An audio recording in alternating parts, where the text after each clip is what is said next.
የዕለት እንጀራዬን እያልኩ ምለምን ሰው ለዘላለም አዋጣለሁ እንዴ? ባለማመን እምናርገ መጣል ያኖርሃል፣ ያኖረኛል። በክርስቶስ ኢየሱስ በኩል የዘላለም ይሰጠኛል። ተቀብያለሁ። የተገኘ ነገር አይሸሸግም። እግዚአብሔር የሰራው ነገር በልታ አትጨርስ፣ አካፍለው፣ ሂድ ተናገረው። አንተ ጋር ያለው ነገር የሚጠብቀው ኖርማሉ ሰው ብቻ እንዳይመስል፣ ቤተ መንግስቱም ይጠብቀዋል። በአጥር በቅጥር በምን የተከበቡ ትልልቅ የምትላቸው ሰዎች ይጠብቁታል። አንተ ጋር ያለው መልእክት በፍጹም እኔ እንትን አለብኝ እኔ እንከን አለብኝ ማን ወዶ ነው የሚሰማ? ህይወት እኮ እረፍት እኮ ዓለም በሙሉ ተበጥብጦ እየኖረ ተረጋግተህ እየጸለይክ እያመሰገንክ በጣም ብዙ ነገር ማድረግ የሚችል ሰው ተጨንቆ መኖር አቅቶት ምን ህይወት አለ እያለ ምንም የሌለው ሰው እየዘመረ ወንጌል አትችልም። ባለ ነገር መደሰት አትችልም። ደስታ ያለው ክርስቶስ፣ እውነተኛ እረፍት ያለው እናንተ ያገኛችሁት ወንጌል ላይ ዝም አትበሏ። ይህንን ሳልናገር እንዴት አድራለሁ በለው። እናንተም ልክ እንደዚህ ሰዎች እንዴት ሳልናገር እናድራለን? በደል ነው ብናድራው፣ ኧረ ኃጢአት ነው እና እናውራ። ሲገፉን እግዚአብሔር አሳልፎ ሰጠን። እዛው ይራቧት ብሎ ነው የተቀመጡ አይባል። ይኸው ገፍተው እዚያ ያደረሱን። ክብር ለጌታ ይሁን። እዛ እንደፈለጉ ይሁን አይባል። የሚጠሏችሁን ውደዱ ነው የሚለው ወንጌል። የሚረግምህን መርቅ ነው። ለጠላት መልካም አድርግ ነው። ቀስ እያለ አይደለም የነገው የኛ ቦግ ነው። ለዛ ነው ያጭበረበረን አይናችንን በይ ሰው አላምን ያለን። እንዴት አንተ ይላል እኮ ቸርች ያገኘው ያለ ጨለማ ውስጥ የነበሩ ሰዎች ወገግ ያለ ብርሃን ላይ ተገናኙ። መልከ ራሱ የምትታየው ቸርች መጣ ነው ባይዘው ብርሃን ያለው ቸርች ነው። እንዳንተ አይነት ወንድም እኮ የለኝም ትላለህ። ድሮ ለመገዳደል የምትፈላለግ ሰውዬ ቸርች መጣ። እንደዛ እኮ ነው። ሁለተኛ ነገሥት ምዕራፍ 7 ከቁጥር 5 ጀምሮ በጌታ በኢየሱስ ክርስቶስ ስም አነበዋለሁ። ከዚያም መሸት ሲል ተነስተው ወደ ሶርያውያን ሰፈር ሄዱ። ወደ ሰፈሩ ጥግ ሲደርሱም አንድም ሰው በዚያ አልነበረም። ይህ የሆነበት ምክንያት እግዚአብሔር የሰረገሎችንና የፈረሶችን እንዲሁም የብዙ ሰራዊት ድምፅ ሶርያውያን እንዲሰሙ አድርጎ ስለነበር ነው። እርስ በርሳቸውም እነሆ የእስራኤል ንጉሥ በእኛ ላይ አደጋ ለመጣል የኬጢያውያንንና የግብፃውያንን ነገሥታት ቀጥሮ አምጥቶብናል ተባባሉ። ከዚያም መሸት ሲል ተነስተው ሸሹ። ድንኳኖቻቸውን ፈረሶቻቸውንና አህዮቻቸውን አልወሰዱም። ነፍሳቸውን ብቻ ለማዳን ሲሉ ሰፈሩን እንዲሁ እንዳለ ትተው ሄዱ። ለምጽ ያለባቸውም ሰዎች ወደ ሰፈሩ አጠገብ ከደረሱ በኋላ ከድንኳኖቹ ወደ አንዱ ገብተው በሉ ጠጡም። ከዚያም ብር ወርቅና ልብስ ይዘው በመሄድ ደበቁት። ተመልሰው በመምጣትም ወደ ሌላ ድንኳን ገብተው ሌሎች ነገሮችን ወስደው እንደዚሁ ደበቁ። እርስ በርሳቸውም ያደረግነው ትክክል አይደለም፣ ዕለቱ የምስራች ቀን ነው፣ እኛ ግን የራሳችን ብቻ አደረግነው፣ እስኪ ነጋም ከቆየን በደለኞች እንሆናለን። ስለዚህ ወደ ቤተ መንግሥት በፍጥነት ሄደን እንንገር ተባባሉ።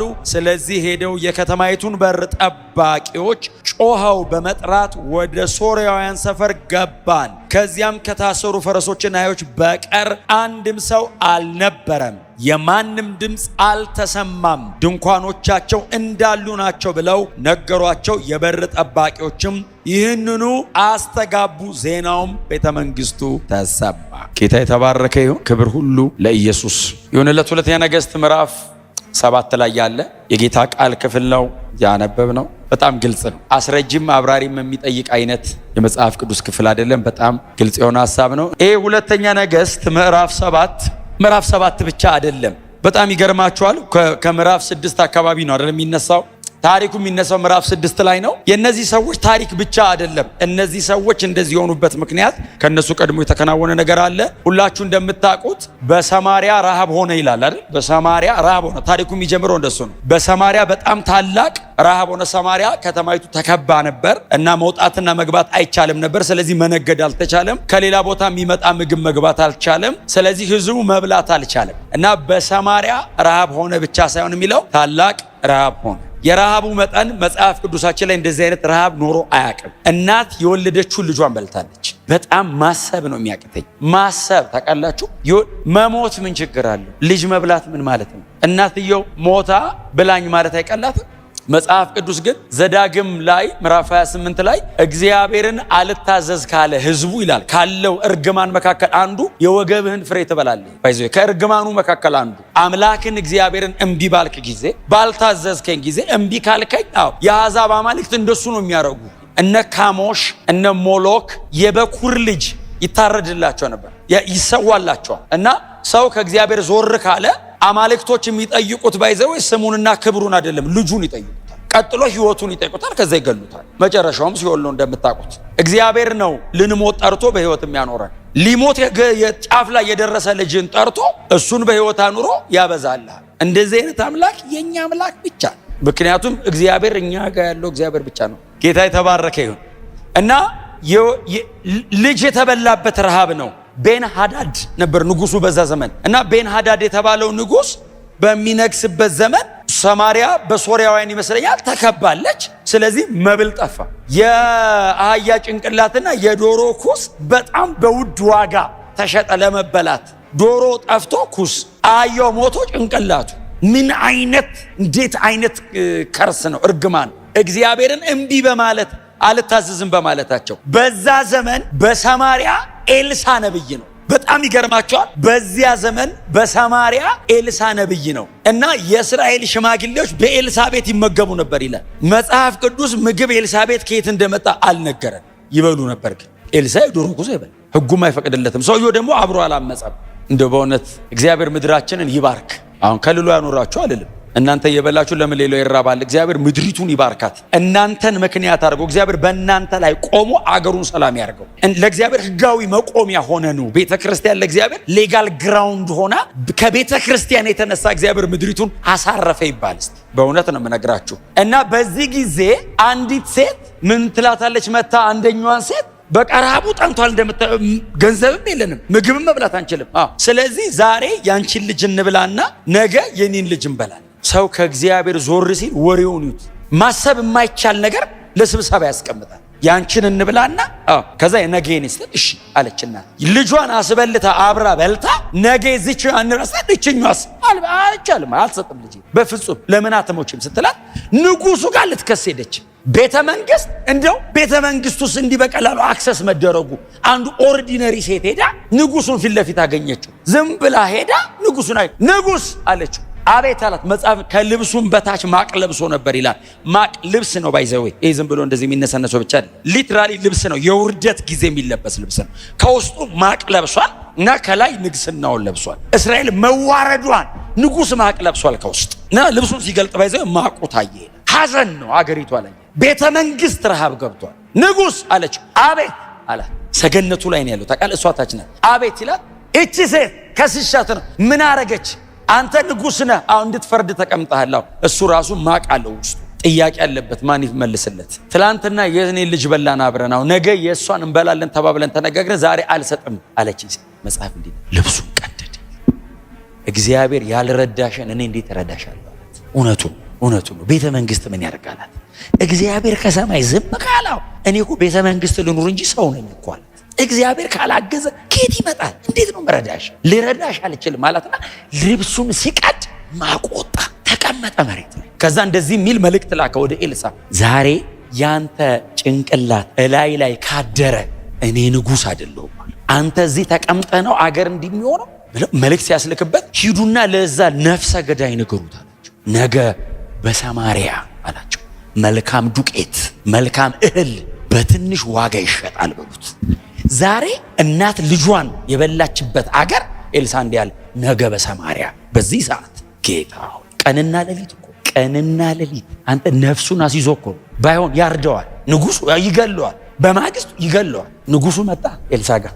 ጋሻ ጃግሬ ያለው ምን ያደርጋል? እግዚአብሔር በሌለበት አገር ጋሻ ጃግሬው እንዲህ ተደግፎ ሲያወራው ነገ በሰማሪያ እንደዚህ ይሆናል ብሎ ለንጉሱ ሲነው ጋሻ ጃግሬው ንጉስ ዝም ብሎ ምን ጥልቅ አረገ? ጋሻ ጃግሬው እንዲህ አለ፣ የሰማይ መስኮት ቢከፈት ራሱ እንደ እግዚአብሔር ከሰማይ ዱቄት እንዲህ ቢያዘንባለው እንኳን ከመሬት አለው ከሰማይ እንዲህ ቢዘንባ አይሆንም ሲለው ኤልሳስ አፉ ላይ ነው። ታያለህ አትቀምስም አለ። ምን አለ ዝም ቢል በልቶ ቢኖር ታያለህ አለው። መቼ? ከ24 ሰዓት በኋላ ታያለህ አለው። አትቀምሰው። በኋላ ላይ ከነዚህ ከለምጻሞቹ ታሪክ በኋላ ነው ባይዘው ጉዳዩ እያየ ይላል ሲሄድ ሰዎች ረጋግጠው ገደሉት። አንተ የቤተ መንግስት ጋሻ ጃግሬ እንደው ህዝብ የሚረግጠው እግዚአብሔር ሲፈርድበት ኖርማል ሰው ሄዶ በረካሽ እየገዛ የቤተ መንግስት ባለሟል ተረግጦ ሞተ። እንደው እግዚአብሔር እኮ ክብር ለኢየሱስ። እና ይሄ ጉዳይ ኤልሳ ተናገረ። ሲናገር ለምጥ የነበረባቸው ሰዎች በከተማው ቅጥር ውስጥ መቀመጥ ተለማችሁ። ከከተማ ቅጥር ውጪ ነው ያስቀመጧቸው። ከተማ ውስጥ እንኳን አልኖሩ። ምን ያደርጋሉ? ይሞቱ ነበር እኮ። ከዛ የከተማ ቅጥር ውጭ ቆሞ እንደዚህ ያሉ፣ እዚህ ረሃብ ይገለናል። ወደ ሶሪያ መንደር እንሂድና ከገደሉንም ይግደሉን፣ እዚህም መሞት ነው እዛም መሞት ነው፣ ግን አትሊስት ላይ ገሉን ይችላል እኮ። እና ህልም ተፈርቶ ምንድነው የሚሉት? በቃ እንሂዳ፣ እዚህ ቆመን እያየን እናት ልጇን በልታለች ከምንበላለ እንሂድና የሚያረጉንን ብለው ወደ ሶሪያ መንደር ሲሮጡ ይላል። በጣም ይደንቃቸዋል። እግዚአብሔር ቅድም ምሳ ሰዓት ላይ ነገ በሳማሪያ ብሎ ተናግሯል። እግዚአብሔር ማመሻሻውን በእነዚህ ሰዎች እየሰራ ነው። ይህ ነገ በሳማሪያን ለማስፈጸም ሰዎች ወደ ሶሪያ መንደር ሲሮጡ ይላል። ሁለት ሰው ነው ባይዘው። እግዚአብሔር ቃል ሲተረክ ራሱ እስትንፋሰ መለኮት ስላለው ህይወት ይሰጣል። እናንተ ቤትም እግዚአብሔር እንደዚህ አይነት የሚነገር ነገር ያርግ። በእውነት ባላወራው በደል ነው የምትሉትን ነገር እግዚአብሔር ያርግ። ይሄ እንዴት ይሸሸጋል የምትሉትን አውራው የሚልህን እግርህ ለማውራት የሚያሯሩጠውን እንደዚህ አይነት ነገር እግዚአብሔር እናንተም ጓዳ በእውነት በክርስቶስ ኢየሱስ እየደጋገመ ያርግ። እንደገና በመንፈስ ቅዱስ ኃይል ያርግ። ታምር ያርግ። ታምር ሊሆን የማይችል ነገር ያርግ። መሞቻዬ ነው ያላችሁትን ነገር ከእናንተ አልፎ ለሌላ መትረፊያ ያርገው። ለመሞት ነው የሄዱት። ለመኖር ፕላን የላቸው። ቢገሉንም ነው ኦፕሽን። ቢገሉንም እየሮጡ ሲሄዱ ሳነበው አስተውላችሁታል? እግዚአብሔርም የሚል ቃል እንትናቸው ለእግዚአብሔር ገባበት። አሁን ሰዎቹ እየሄዱ ነው። እግዚአብሔር ምን እየሰራ እንደሆነ አያውቁም። ሶሪያ ሰፈር ምን እንደተሰማ ባይዘው ተመልሰው ሄደው ለቅጥር ጠባቂው ሲነግሩት እግዚአብሔር እንዲያደርግ አይደለም ያሉት። ስንገባ ማንም የለምን ያሉት አላወቁም። ባይዘው እግዚአብሔር እነሱ እንዲያውቁ ሁሉ ይፈን አላረገም። ሲሰራ መልካም በማረጉ ደስ ይላል። ዝም ብሎ ፕሮሞት እንዲያረጉት እኮ አላረገም። እንዲበሉ በህይወት እንዲቀሩ ለብዙ ትውልድ መፍትሄና መድኃኒት እንዲጠቁሙ። እነሱ አይደሉም መድኃኒቶቹ፣ ጠቋሚ ናቸው። ሌላ ጋ ነው መፍትሄው ያለው። ኑ ጠቋሚ ናቸው። ጠቋሚ ኑ የኛ አይነት ናቸው። ምን አለ ብትባል ምንም የለኝም። ምንድነው የምትነግረኝ? ይኸው አሳርፎኛል እና ና። ሰዎቹ ሲሄዱ ምንድነው የሚለው? ቃሉ አንብባት እንዴ ቁጥር 7-6 ይህ የሆነበትን ምክንያት እግዚአብሔር የሰረገሎችንና እግዚአብሔር የምትለዋን የፈለኩት በቃ ተውት። ሰረገሎችና ፈረሰኞች ድምፅ ለሶሪያውያን አሰማ። ሶሪያውያን ቁጭ ብለው ድንኳናቸው ሲሰሙ ሰማ የሚበላ ምንም ከየቦታው ማርከው፣ ቀጥሎ ሰማሪያ ሰው እንዳይገባ ከበው ተቀምጠው አህያ ፈረስ ምን እዛ እኮ ሰማ አህያው የለም። ጭንቅላቱ ራሱ ውድ ነው። እዚህ አህያ አይደለም እኮ የሚበሉት። አህያው እኮ ዕቃ መጫኛ ነው። ምግብ አለ ተከማችቶ ተሰብስቦ ተቀምጧል። ቁጭ ብሎ እየበሉ የብዙ ሰረገሎችና የፈረሰኞችን ድምፅ ሲሰሙ የሰማሪያው ሰውዬ ንጉሱ ሁለት ነገስታትን ግብፃውያንና ደግሞ ምንድናቸው ኬጢያውያን ነው የሚል እነሱ ሰብስቦ ሊወጋን እየመጣ ነው። ለመዋጋት አንተ አይመለሱም እንዴ? ትተው ሸሹ። ስንደርስ ይገሉን ይላሉ። እነዛስ መጡብን። አንተ ይሄ እኮ ለወሬም አይመችም። እግዚአብሔር ይስራ እንጂ ለነጋሪ አሁን ሄደ ለማውራት ራሱ አይመችም። ባይዙ ከተማው ባዶ ነበር ነው የሚሻለው ለማውራት። ሰራዊቱ በዛ በኩል እንግዲህ ምን እናደርገው? በእውነት የመጽሐፍ ቅዱስ ክፍል ነው አይደል? በቃ ሰራዊቱ እየተሯሯጠ መጽሐፍ እንደዚህ ይላል። ምግባቸውን ያልያዙ ፈረሶቻቸውን ማለት ምንም ሳይዙ ባዶ እጃቸውን ይልና ለነፍሳቸው ሸሹ ይላል። ሲገቡ አንድ ሰው የለም። እነዛስ በሩቅ ቆመው አዩ የሚል የለም። ባይዘው በዛው ሄዱት ወደ ሀገራቸው። ጠላት እየተመላለሰ የማያስቸግራችሁ ነገር ይስጣችሁ። ንብረት አለኝ እያለ የማይመላለስበትን አንተ ተዋግተህ ከሆነ ነው ባይዘው ያለኝ የሚል። እግዚአብሔር ከተዋጋ እንደማያዳግም አድርጎ ነው የሚዋጋው። ሲሰጥም የመጨረሻ ነው የሚሰጥህ። እጅ ሲኖርበት ነው ጠላት ራሱ ባይዘው እንትን የሚሰማው። እግዚአብሔር ከሆነ አይመጣም። እሱም ያውቀዋል፣ ከተመለሰም ያውቀዋል ምን እንደሚገጥመው። ሸሽተው ሄዱ ይላል። ከዛ እነዚህ እርቧቸዋል። ለምን በሉ እንዳትሉ በሉ ጠጡ። ከዛ ደና ነገር አገኙ ያዙ ይላል። ሰው እኮ ደካማ፣ ሰው በጣም ደካማ ነው። ባይዘው አይኑ ይጓጓል። ሲያገኝ ወዲያው ነው የፈፍ የሚያደርገው። ያዝ አድርገው ወስደው የሆነ ነገር ቆፍር አድርገው ቀብር አድርገው ሸፈን አድርገው መጡ። እዛኛውም ድንኳን ሲገቡ እዛም ድንኳን ሲገቡ ምኑን ይሸሽጉት? ምን እየወሰዱ እየቆፈሩ ይቅበሩ? አሃ አሉ። ሁለት እኮ ናቸው እንደዚህ ያሉ። ቀኑ የምስራች ቀን ታቡት ሰማ። ቢገሉንም ብለህ ሄደህ ትንሽ አትቆይም? እንደ እስኪ ነገ ጉብኝቱን ይሁት ምን ያህል ጠንካራ እንደሆነ እረሱ። ተካለ የመጡበትን አስረሳቸው። ዛሬማ ይሄ ቀን የምስራች ቀን አሉ እና ስለዚህ ጉዳይ ወደ ሰማሪያ አሉና ወደ ከተማ አይደለም ወደ ቤተ መንግስት ሄደን ካላወራን ካደረ ይሄ መልእክቱ ሳንናገረው ይዘነው እየበላን እየጠጣን እግራችንን ሳቅለን ወርቁ ላይ ምኑ ላይ እንዲተኝተን ካደረን በደለኞች ነን። ታውቃለህ? ይሄ ዊዝደም ነው። ባይዘው ሰዎቹን ባለ ታሪክ አረጋቸው። ለወንጌል እውነት መስካሪዎችም ጥላ ሆኖ መጡ። የሐዋርያት ሥራ ጥላ ናቸው እነዚህ። የወንጌል ጥላ እግዚአብሔር የሰራው እነዚህ የሐዋርያት ሥራ ጥላ፣ የወንጌል አገልግሎት ጥላ ናቸው። የምስራች አይደበቅ፣ የተገኘ ነገር አይሸሸግም። እግዚአብሔር የሰራው ነገር በልታ አትጨርስ፣ አካፍለው፣ ሂድ ተናገረው። አንተ ጋር ያለው ነገር የሚጠብቀው ኖርማሉ ሰው ብቻ እንዳይመስል፣ ቤተ መንግስቱም ይጠብቀዋል። በአጥር በቅጥር በምን የተከበቡ ትልልቅ የምትላቸው ሰዎች ይጠብቁታል። አንተ ጋር ያለው መልእክት በፍጹም እኔ እንትን አለብኝ እኔ እንከን አለብኝ ማን ወዶ ነው የሚሰማ? ህይወት እኮ ነው፣ እረፍት እኮ ነው። ንግስናቸው በህይወት አያኖራቸው። እነዚህ ሰዎች ጋር ያለ መልእክት ግን አንድና ሁለት ንጉስ አይደለም፣ ድፍን ሰማርያን እድሜዋን ያረዝመዋል። ተነሱ ባይዘው እየሮጡ ተመልሶ ለቅጥር ጠባቂዎች ይላል። ራቅ ብለው ነው የሚለው መጽሐፍ። ለምን መሰለህ? ጠጋ ካልከው ቅጥር ጠባቂ ነው። ጠላት መጣ ብሎ በፍላጻስ ቢመታል ራቅ ብሎ ጮህ ይላል። ወንድም ማነው ይላል። እንደ ዘንድሮ መብራት የለ ብራዘር፣ ጨለማ ነው ዘንድሮ እኮ መብራት። አሁን እናንተ የምትሉት ምንድን ነው ባይዘው የሚመስላችሁ? ወገግ አድርጎ መብራት አብረው። በምን ቴክኖሎጂ ነው መብራት የሚያበራው? ድሮ ብራዘር እንትን ያለው ሻማ አይነት ፋኖስ ምናምን አይነት የሚመስል በጣም ጨላንጨል ድምፅ ነው። አቤት! ወደ ሶርያውያን መንደር ገባን። እሺ እንዴት ተረፍክ ሲለው ማንም አልነበረም። ፈረሶቻቸውንም አህዮቻቸውንም የሚበላውንም ሀብታቸውን ጥለው የሉ፣ ምንም ሰው የሚባል የለም። ይህንን ንገርልን ሲሉት ቅጥር ጠባቂው ወደ ከተማው አስተጋባ። ከተማው እየተስተጋባ ቤተ መንግስት ተሰማ የሚል ቃል ቤን ሃዳድ ማቁ እዚህ ውስጥ ነው ያለው። ቅድም ምሳ ሰዓት ላይ ማቁ ታይቶበታል። ማመሻሻው ላይ የምስራች አሉት።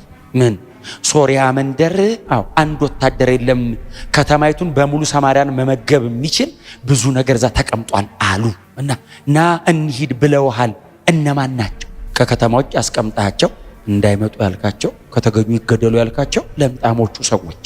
ተአምራቱ በእነሱ አገር በጠላቸው ነው የተሰራው። ሲስተሙ ባልፈለጋቸው ሰዎች ነው የተሰራው። እግዚአብሔር ልማዱ ነው አይደል? የዓለምን ትልቅ ነገር ያሳፍር ዘንድ የምድርን ሞኝ ነገር መረጠ። ሞኝ ነገር ብቻ አይደለም የሚለው የምድርን ምናምንቴ መረጠ። ለምንድን ነው እግዚአብሔር የምድርን ምናምንቴ መረጠው ስትል የዓለምን ትልቅ ነገር ለማሳፈር። እግዚአብሔር አይገርም?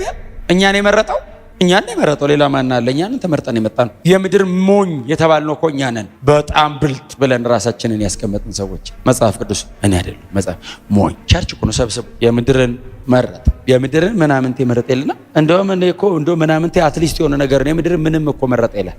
አስበዋል። ዞር ብለህ ወንድም ለምን የዓለምን ትልቅ ነገር ዓለምናት ትልቅ ያለችው ትልቅ አይደል? ትልቅ እግዚአብሔር ብቻ ያው አሳፈረው እኮ ዓለምናት እኮ ምናምንቴ ስትለን እግዚአብሔር አመጣና የከበረ መዝገቤን በሸክላ ዕቃ ውስጥ በቃ የከበረ መዝገብ ሸክላ ውስጥ ሸክላው እንዲወለወል አይደለም ባይዘው ሰበር ያደርጉታል። ወንጌል ስርጭት እንደሱ አይደል? ስትሰብክ ምንድነው የሚያደርጉ?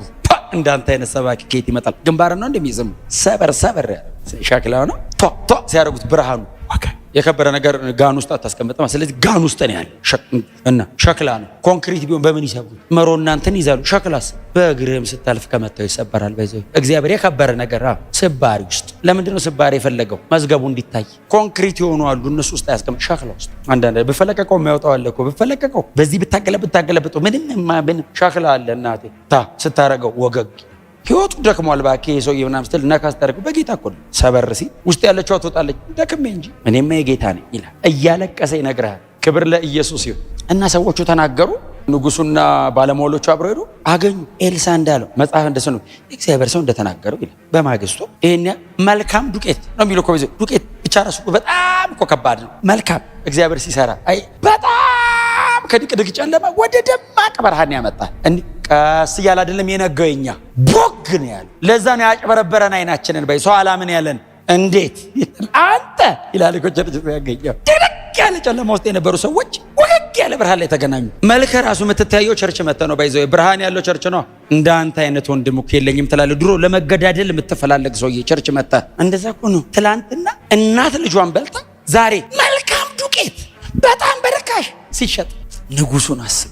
እግዚአብሔር እንዴት እንደሚከበር እንደሚመሰገን እንደ ከተማ እንደ አገር ሰማሪያ ወደ እግዚአብሔር ተመለሰች። ባይዘው ምግቡ አይደለም እኮ የህዝቡ ልብ ተመለሰ። እግዚአብሔር አምላካችን ነው ልባቸው ወደ እግዚአብሔር ተመለሰ። መጽሐፍ ሲናገር ያላመነ ሰውዬ እምነት አይደለም የሚያድነው፣ ያላመነው ሰውዬ በማመን አይደል ሰው በጸጋ የሚድነው። ያላመነው ሰውዬ ኧረ እባክህ እግዚአብሔር ራሱ ቢያረጋውንም ያለ ሰውዬ ሰማይ ተከፍቶ ራሱ የሆነ ነገር ቢመጣ ሰው አይድንም ያለ ሰውዬ እግዚአብሔር መቶ በተሰቀለ እንጨት ላይ የሚንጠለጠል የ33 ዓመት ተኩል ወጣት ሲል እንኳን በዚህ በኩል አይደለም ከሰማይ ቢወረድ አይዳንም ሲሉ እንደው ዝም ብሎ በስብከት ሞኝነት እምን ያደርጉ የሰማርያ እናቶች፣ አባቶች፣ እህቶች፣ ወንድሞች ንጉሱን ጨምሮ በሉ፣ ጠጡ፣ ጠገቡ፣ እግዚአብሔርን አመሰገኑ። ይሄኛውስ ታያለህ እንጂ አይደል ያለው አትቀምስ አትበላም አይደለም። ባይዘው ኤልሳ ራሱ አከረረዋል። አታይም ይሻላል ባይዘው አይቶ አለመቅመስ በጣም ታያለህ እንጂ አለ ነው አትቀምስም። እየሄደ እያለ የቤተ መንግስት ጋሻ ጃግሬ ባይዘው እንደኔና እንደናንተ ቀጠን ያለ ምናምን ይመስላል። ደህና ሰው እኮ ነው፣ ደህና ነው። ከንጉሱ ፊት እኮ የሚሄድ ነው። ከፊቱ ከቆምክ እንደ ኳስ ነው የሚገፈትር፣ ውርውር ነው የሚያደርግ። እሱ ሰውዬ እኮ ነው የተረገጠው። ረግጠውት ይላል በል ሰውስ ራሱ ሰው አለ ዞር በላይ ይባባሉ። ታውቃለህ ትበላላችሁ የሚለው ብቻ አይደለም አትቀምስም ነው የተፈጸመው። ሙሉ ነው የተፈጸመው ቃል። አይቻልም፣ ድንገት አይቻልም። እምን ማድረግ አለብን? እግዚአብሔር ነው የሚያድነው ሲባል ባካህ አያድንም አይባልም። ያድነኛል። መዳን በክርስቶስ ነው። አዎ ነው። ትድናለህ፣ ትተርፋለህ። እንጀራና ጨርቅ አይደለም፣ የዘላለም ህይወት በእምነት በኩል ነው ያለው። ሰዎች ይኸውልህ እግዚአብሔር የተናገረውን መሬት ላይ የሚበላውን ነገር እንኳን ለማግኘት እምነት ዲማንድ አድርገዋል። የዘላለም ህይወት እግዚአብሔር ለዘላለም ማዕድ አዘጋጅቶ ሰማይ ነው እማበላችሁ። መቼ? ለዘላለም። ገበታው ማጋ ነው። እኔ ነኝ የገበታው መሪ፣ እኔ ነኝ የምደግሰው። እኔ ደግሼ መሬት ላይ ያለውን ይሄ ሁሉ ጠኔ የያዘውን ህዝብ ምግብ አለ በሉት። ሰማይ እግዚአብሔር ግብዣ አለ። እንደሱ አይደል የሚለው? ኢሳይያስ ላይ ነው የሚለው እግዚአብሔር በተራራ ላይ ታላቅ ግብዣ ይልና የሰባ ፍሪዳ ያረጀ ወይን ጠጅ ነው። ይሄ ታውቃለህ እግዚአብሔር እስራኤልን ሰብስበው ተራራ ላይ ያበላታል ማለት ነው ትርጉሙ። እየተወራ ያለው እኮ ስለ ዘላለም መንግስት ነው።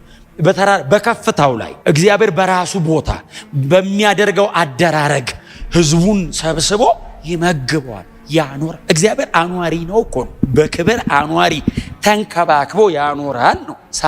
ሳታዋጣ ብቻውን ያኖራል። ይሄንን ባይዘው እናዋጣ ትላለህ። በነፃ ዘላለም ላኑር ስትል ስንት ስታዋጣል? ለአንድ ቀን ምሳ ገብዣ ሼር ልናደርግ እንችላለን። እሱንም ጎን ለጎን ነው። የዕለት እንጀራዬን እያልኩ ምለምን ሰው ለዘላለም አዋጣለሁ እንዴ? ባለማመን እምናርገ መጣል ነው። ያኖርሃል፣ ያኖረኛል። በክርስቶስ ኢየሱስ በኩል የዘላለም ሕይወት ይሰጠኛል። ተቀብያለሁ።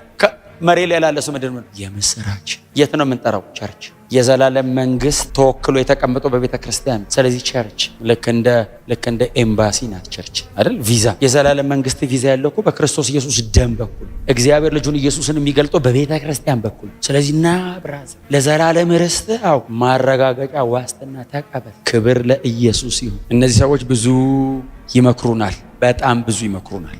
ብዙ ተቀብለን ብዙ ተደርጎልን ምን ያልተደረገልን ነገር አለ? በእውነት እኔን ብትጠይቁኝ ምን ያልተደረገልህ ነገር አለ ብትሉኝ፣ ምንም። የተደረገልኝስ ባወራው አያልቅም። ባወራው በምንም መንገድ ሊገኝ የማይችል እግዚአብሔር የሰጠን ህይወት አለ። መግቦቱ ሰላም ዓለም በሙሉ ተበጥብጦ እየኖረ ተረጋግተ እየጸለይክ እያመሰገንክ እግሬያቸዋለሁ። ባለፈው በጣም ብዙ ነገር ማድረግ የሚችል ሰው ተጨንቆ መኖር አቅቶት ምን ህይወት አለ እያለ ምንም የሌለው ሰው እየዘመረ ወንጌል አትችልም። ባለ ነገር መደሰት አትችልም። ደስታ ያለው ክርስቶስ ጋር፣ እውነተኛ ረፍት ያለው እናንተ ያገኛችሁት ወንጌል ላይ። ዝም አትበሏ።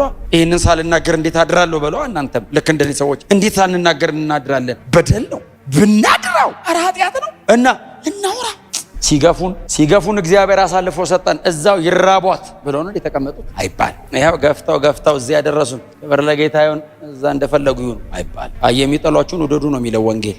የሚረግምህን መርቅ ነው የሚለው። ለጠላት መልካም አድርግ ነው። አሳደው ከከተማ እኮ አስወጥቷቸዋል። አንፈልጋችሁም ብለዋቸዋል። ሊሞቱ ይችላሉ እኮ ከከተማ ከቅጥር ውጭ ሆነ እኮ ሰው ሊገላቸው ይችላል። ረሃብ ብቻ አይደለም፣ ሰውም ሲመጣ ሊገላቸው ይችላል። ሽፍታ ሊገላቸው ይችላል። ከቅጥር ውጭ እኮ ነው የጣሏቸው። እነሱስ ለጣሏቸው ሰዎች ነው ሄደው ኖ የምስራች የሚበላ ተገኝቷል። በእውነት ነው የምላችሁ እግዚአብሔር እናንተ ጎብኝቶ የሚያናድደው ሰው የለም። እንደዛ የምታስቡ ሰዎች ካላችሁ ከወንጌል ውጭ እናንተን እግዚአብሔር ከጎበኘ ለጠላቶቻችሁ እንድታካፍሏቸው። ወንጌል ይሄንን ያስተምራል። ለወዳጁማ ማንም ያደርጋል። ለወዳጅ ምንም ነገር ታደርጋል። ለጠላትስ ሰውነትን የመገንጠል ያክል ነው አይደለም ማካፈል። ወንጌል ግን ያዘዘን እሱን ነው። እኔ በህይወት የኖርኩት ጠላቱን የሚወድ ጌታ ስለወደደኝ ጠላቱ ነኝ፣ ወዶኝ ነው ያኖረኝ። እኔ የዚህ ውጤት ነኝ። ሰው የክርስቶስ እኮ ጠላት ነው። ሰው ግደለው ያለውን ሰውዬ ነው ማረው እያለ የለመነለት። እኔ በዚህ መንገድ ተርፌ ሌላ ህይወት ሊኖረኝ የሚበላ ነገር ያገኘ ሰው ይህን ሁሉ የምስራች ሮጦ ሄዶ እየጮኸ ካወራ የዘላለም ህይወትና እውነተኛ ረፍት ላይ ያገኘ ሰው እንዴት ዝም ይላል? እንዴት ዝም? ለዛውም እነዚህ ሰዎች ሄደው በተናገሩት የምስራች በለው ባወሩት ሰዎች የሚበሉትን የሚለብሱትን የሚጠጡትን ያገኙት። ከዛ በኋላ በልተው ድጋሚ ይረባቸዋል፣ ጠጥተው እንደገና ይጠማቸዋል፣ ለብሰው እንደገና ያረጃል፣ ይበርዳቸዋል፣ ይራቆታሉ ተመልሰው። እኔና እናንተ ጋር ያለው መልእክት ሰው ከበላው አይራብ፣ ሰው ከጠጣው ድጋሚ አይጠማም፣ ሰው ከለበሰው አያረጅም። ሰው ከመጣና መኖር ከጀመረ ለዘላለም ዋስትና። ሰው ለምድራዊ ነገር ይህንን ያክል ዲሊጀንስ ይህንን ያክል ትጋት ካሳየ ለዘላለም መንግስት ለተሻለና ለከበረ ነገር እኔና እናንተ እንዴታ። ለዛውም እግዚአብሔር ተናገር ብሎኝ ሰው ያረፋል ብቻ አይደለም ያለኝ፣ በዘላለም መንግስት ደግሞ አክሊል እሰጥሃለሁ ነው ያለኝ። የምትነግረው ሰውዬ ማረፉ እኮ በቂ ነው። ሰማይ ደግሞ ክብር ይጠብቃል። ይሄንን ደግሞ ስላወራህልኝ ጌታችን ኢየሱስ ክርስቶስ በሰው ፊት የሚመሰክርልኝን እኔ በአባቴ ፊት እመሰክርለት። ምን ማለት እንደሆነ ታውቃለህ? አሁን አንተ ለሰው ሄደህ ኢየሱስ ክርስቶስ ይወድሃል ብለህ ተናግረህ ሰማይ ስትሄድ ኢየሱስ አብ ፊት እሱ ማለት ብሎ ሲመሰክር ለአብ ስላንተ ሲነግረው ወልድ ለአብ ስላንተ። ይሄንን ግን የማደርገው አንተ ስለኔ ካወራህ፣ ባታወራስ ገብተሃል ሰማይ ለፍ ያወራ ሲመጣ እንኳን ደህና መጣ አባቴ እሱ ማለት ትዝ ይልሃል። እዛ ቦሌ አካባቢ እየዞረ በየመንገዱ ኢየሱስ ክርስቶስ ጌታ ነው እያለ ስለኔ እያወራልኝ ነው የኖረው። አክብርልኝ አባቱ በአንተው ልክ አከብረዋለሁ። እሱ በከበረበት ነው ያከብረናል የሚለው አስበዋል። ሰማይ ሰፈር ሲቀያየር አብረ ገብተህ እዚህ አንድ ቸርች ተቀምጠህ የሆነ ሰማይም ተመሳሳይ ቦታ እንግባ። የተቀበላችሁትን ይሄንን እውነት የዘላለም መንግስት ክብር አትሸሽጉ ነው ዛሬ መልእክቴ። በቃ አትሸሽጉ፣ አውሩ። እድል ባገኛችሁት አጋጣሚ በእውነት ስለሆነ ጉዳይ እያወራችሁ፣ ጉዳዩ እኮ ከወንጌል ጋር ላይያያዝ ይችላል። ሰበብ ፈልገህ ዝም ብለህ እንደ ጳውሎስ ስለ ራስህ አወራ ሲል ደማስቆ ላይ ያየሁት ይላል። አይገናኝ። ስለ ራስህ ነው የተባልኩት ሲል ኢየሱስን አይቼዋለሁ እምቢ ልለው አልችልም፣ ፊቱ ሲያብረቀርቅ ብታዩ ከፀሐይ ይደምቅ ነበር የተባለው እኮ ስለ ራስህ ነው። እሱ የሚያወራው አይገናኝም። ምንም ከምንም አታገናኝ። በዚህ እብድ ነው አሉት። ለምን ይዞ አእምሮ ስቷል። ለምን እየተጠየቀው ሌላ የሚያወራው ሌላ። ባይዘው ስቶ እንዳይመስልህ ሰውዬው ኦን ፖይንት ፎከስድ ነው። ሰማ ሳታውቀው ገንጥሎ ቸርች ነው ራስን የምታገኘው።